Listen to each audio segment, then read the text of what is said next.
Warning. This content is not recommended for children. Watching your responsibility.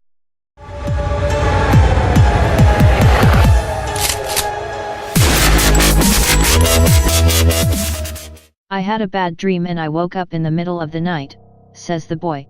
I saw that for some reason the window was open, even though I remember it being closed before I went to bed. I got up and shut it once more. Afterwards, I simply crawled under my covers and tried to get back to sleep. That's when I had a strange feeling, like someone was watching me. I looked up, and nearly jumped out of my bed. There, in the little ray of light, illuminating from between my curtains, were a pair of two eyes.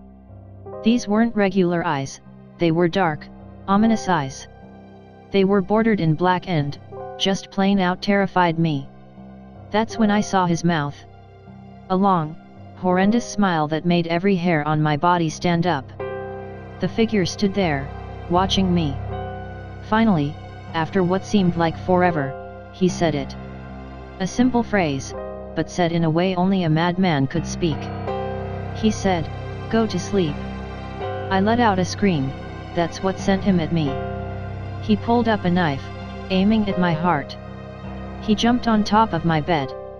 I fought him back. I kicked, I punched, I rolled around, trying to knock him off me. That's when my dad busted in. The man threw the knife, it went into my dad's shoulder. The man probably would have finished him off, if one of the neighbors hadn't alerted the police. They drove into the parking lot, and ran towards the door. The man turned and ran down the hallway. I heard a smash, like glass breaking. As I came out of my room, I saw the window that was pointing towards the back of my house was broken. I looked out it to see him vanish into the distance. I can tell you one thing, I will never forget that face. Those cold, evil eyes, and that psychotic smile. They will never leave my head. Police are still on the look for this man. If you see anyone that fits the description in this story, please contact your local police department. Jeff and his family had just moved into a new neighborhood. His dad had gotten a promotion at work, and they thought it would be best to live in one of those fancy neighborhoods. Jeff and his brother Lou couldn't complain though. A new, better house. What was not to love? As they were getting unpacked, one of their neighbors came by. "Hello," she said, "I'm Barbara, I live across the street from you." "Well, I just wanted to introduce myself and to introduce my son." She turns around and calls her son over. "Billy, these are our new neighbors." Billy said hi and ran back to play in his yard. "Well," said Jeff's mom, "I'm Margaret, and this is my husband Peter, and my two sons, Jeff and Lou." They each introduced themselves, and then Barbara invited them to her son's birthday. Jeff and his brother were about to object, when their mother said that they would love to. When Jeff and his family are done packing, Jeff went up to his mom. "Mom, why would you invite us to some kid's party? If you haven't noticed, I'm not some dumb kid." "Jeff," said his mother, "we just moved here, we should show that we want to spend time with our neighbors. Now, we're going to that party, and that's final." Jeff started to talk, but stopped himself, knowing that he couldn't do anything. Whenever his mom said something, it was final. He walked up to his room and plopped down on his bed. He sat there looking at his ceiling when suddenly, he got a weird feeling. Not so much a pain, but a weird feeling. He dismissed it as just some random feeling. He heard his mother call him down to get his stuff, and he walked down to get it. The next day, Jeff walked downstairs to get breakfast and got ready for school. As he sat there, eating his breakfast, he once again got that feeling. This time it was stronger. It gave him a slight tugging pain, but he once again dismissed it. As he and Lou finished breakfast, they walked down to the bus stop. They sat there waiting for the bus, and then, all of a sudden, some kid on a skateboard jumped over them, only inches above their laps. They both jumped back in surprise. "Hey, what the hell?" The kid landed and turned back to them. He kicked his skateboard up and caught it with his hands. The kid seems to be about 12, 1 year younger than Jeff. He wears a Aeropostale shirt and ripped blue jeans. Well. It looks like we got some new meat. Suddenly, 2 other kids appeared. One was super skinny and the other was huge. Well, since you're new here, I'd like to introduce ourselves. Over there is Keith. Jeff and Lou looked over to the skinny kid. He had a dopey face that you would expect a sidekick to have. And he's Troy. They looked over at the fat kid. Talk about a tub of lard. This kid looked like he hadn't exercised since he was crawling. And I, said the first kid, am Randy. Now, for all the kids in this neighborhood there is a small price for bus fare, if you catch my drift. Lou stood up, ready to punch the lights out of the kid's eyes when one of his friends pulled a knife on him. Tisk, tisk, tisk, I had hoped you would be more cooperative, but it seems we must do this the hard way. The kid walked up to Lou and took his wallet out of his pocket. Jeff got that feeling again. Now, it was truly strong, a burning sensation. He stood up, but Lou gestured him to sit down. Jeff ignored him and walked up to the kid. Listen here you little punk, give back my bro's wallet or else.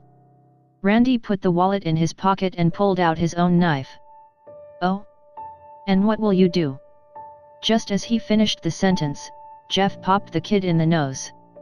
As Randy reached for his face, Jeff grabbed the kid's wrist and broke it. Randy screamed and Jeff grabbed the knife from his hand. Troy and Keith rushed Jeff, but Jeff was too quick. He threw Randy to the ground. Keith lashed out at him, but Jeff ducked and stabbed him in the arm. Keith dropped his knife and fell to the ground screaming. Troy rushed him too, but Jeff didn't even need the knife. He just punched Troy straight in the stomach and Troy went down. As he fell, he puked all over. Lou could do nothing but look in amazement at Jeff. Jeff, how'd you? That was all he said.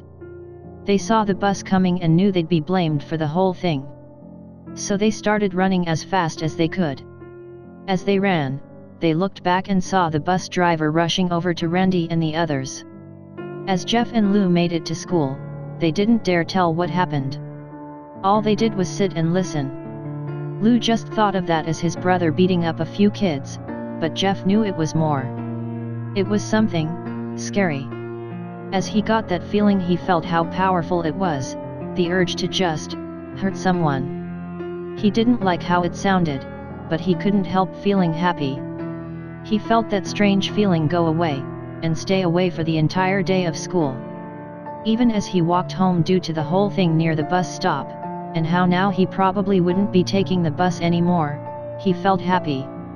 When he got home his parents asked him how his day was, and he said, in a somewhat ominous voice, it was a wonderful day. Next morning, he heard a knock at his front door.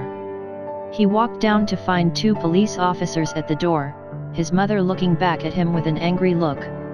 Jeff, these officers tell me that you attacked 3 kids. That it wasn't regular fighting, and that they were stabbed. Stabbed, son? Jeff's gaze fell to the floor, showing his mother that it was true. Mom, they were the ones who pulled the knives on me and Lou. Son, said one of the cops, we found 3 kids, 2 stabbed, 1 having a bruise on his stomach, and we have witnesses proving that you fled the scene. Now, what does that tell us? Jeff knew it was no use. He could say him and Lou had been attacked, but then there was no proof it was not them who attacked first. They couldn't say that they weren't fleeing, because truth be told they were. So Jeff couldn't defend himself or Lou. Son, call down your brother. Jeff couldn't do it, since it was him who beat up all the kids. Sir, it was me. I was the one who beat up the kids.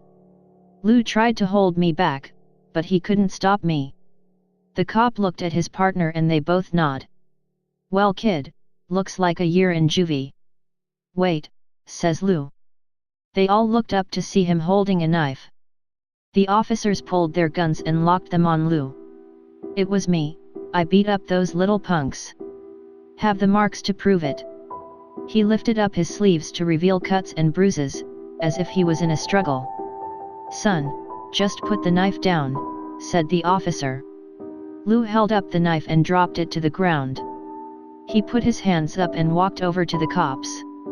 No Lou, it was me. I did it. Jeff had tears running down his face. Hey, poor bro. Trying to take the blame for what I did.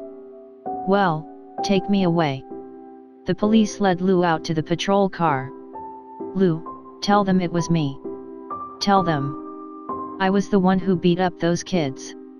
Jeff's mother put her hands on his shoulders. Jeff, please, you don't have to lie. We know it's Lou, you can stop. Jeff watched helplessly as the cop car speeds off with Lou inside. A few minutes later Jeff's dad pulled into the driveway, seeing Jeff's face and knowing something was wrong. Son, what is it? Jeff couldn't answer. His vocal cords were strained from crying. Instead, Jeff's mother walked his father inside to break the bad news to him as Jeff wept in the driveway. After an hour or so Jeff walked back into the house, seeing that his parents were both shocked, sad, and disappointed. He couldn't look at them. He couldn't see how they thought of Lou when it was his fault. He just went to sleep, trying to get the whole thing off his mind. 2 days went by, with no word from Lou at JDC. No friends to hang out with. Nothing but sadness and guilt. That is until Saturday, when Jeff is woke up by his mother, with a happy, sunshiny face. Jeff, it's the day, she said as she opened up the curtains and let light flood into his room. What's today? Asked Jeff as he stirs awake. Why, it's Billy's party. He was now fully awake. Mom, you're joking, right? You don't expect me to go to some kid's party after. There was a long pause. Jeff, we both know what happened. I think this party could be the thing that brightens up the past days. Now, get dressed. Jeff's mother walked out of the room and downstairs to get ready herself. He fought himself to get up. He picked out a random shirt and pair of jeans and walked downstairs. He saw his mother and father all dressed up, his mother in a dress and his father in a suit. He thought, why they would ever wear such fancy clothes to a kid's party. Son, is that all you're going to wear? Said Jeff's mom.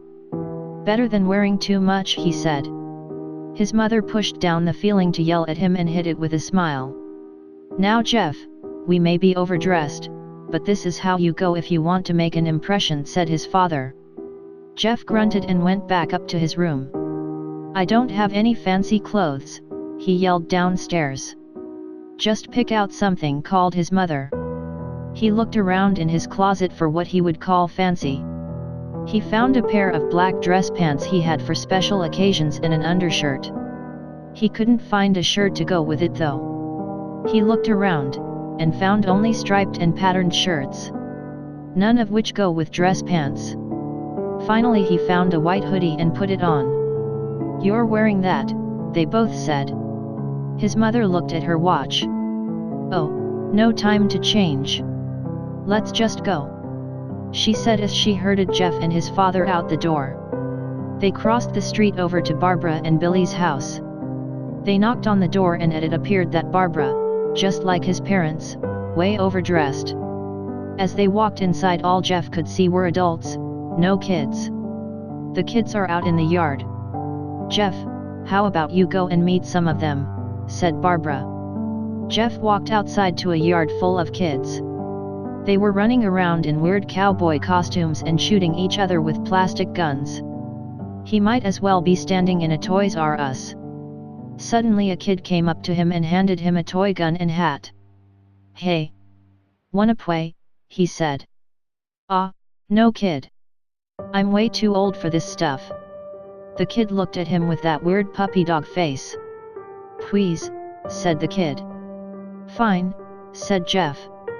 He put on the hat and started to pretend shoot at the kids. At first he thought it was totally ridiculous, but then he started to actually have fun. It might not have been super cool, but it was the first time he had done something that took his mind off of Lou. So he played with the kids for a while, until he heard a noise. A weird rolling noise. Then it hit him. Randy, Troy, and Keith all jumped over the fence on their skateboards. Jeff dropped the fake gun and ripped off the hat. Randy looked at Jeff with a burning hatred. "Hello, Jeff, is it?" he said. "We have some unfinished business." Jeff saw his bruised nose. "I think we're even. I beat the crap out of you, and you get my brother sent to JDC.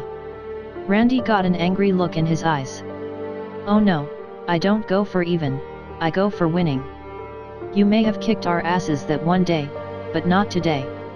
As he said that, Randy rushed at Jeff. They both fell to the ground.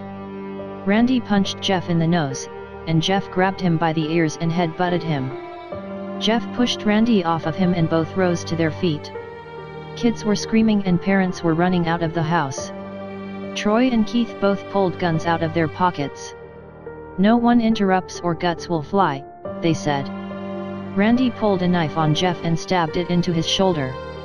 Jeff screamed and fell to his knees. Randy started kicking him in the face. After 3 kicks, Jeff grabs his foot and twists it, causing Randy to fall to the ground. Jeff stood up and walked towards the back door. Troy grabbed him. "Need some help?" He picks Jeff up by the back of the collar and throws him through the patio door. As Jeff tries to stand, he is kicked down to the ground. Randy repeatedly starts kicking Jeff, until he starts to cough up blood. "Come on, Jeff, fight me."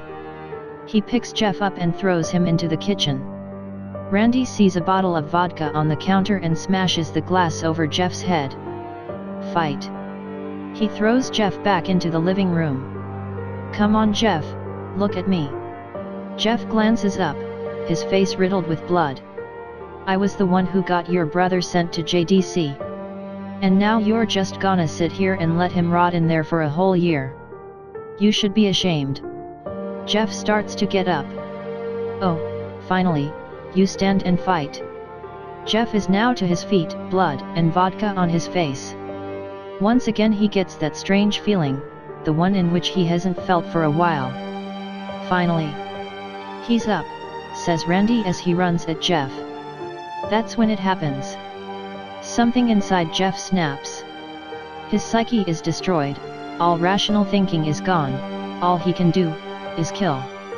He grabs Randy and pile drives him to the ground. He gets on top of him and punches him straight in the heart. The punch causes Randy's heart to stop. As Randy gasps for breath, Jeff hammers down on him. Punch after punch, blood gushes from Randy's body, until he takes one final breath, and dies. Everyone is looking at Jeff now. The parents, the crying kids, even Troy and Keith.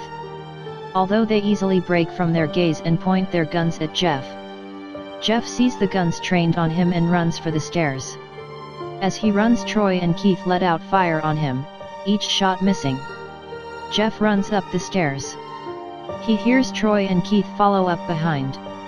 As they let out their final rounds of bullets, Jeff ducks into the bathroom. He grabs the towel rack and rips it off the wall. Troy and Keith race in, knives ready. Troy swings his knife at Jeff, who backs away and bangs the towel rack into Troy's face. Troy goes down hard, and now all that's left is Keith.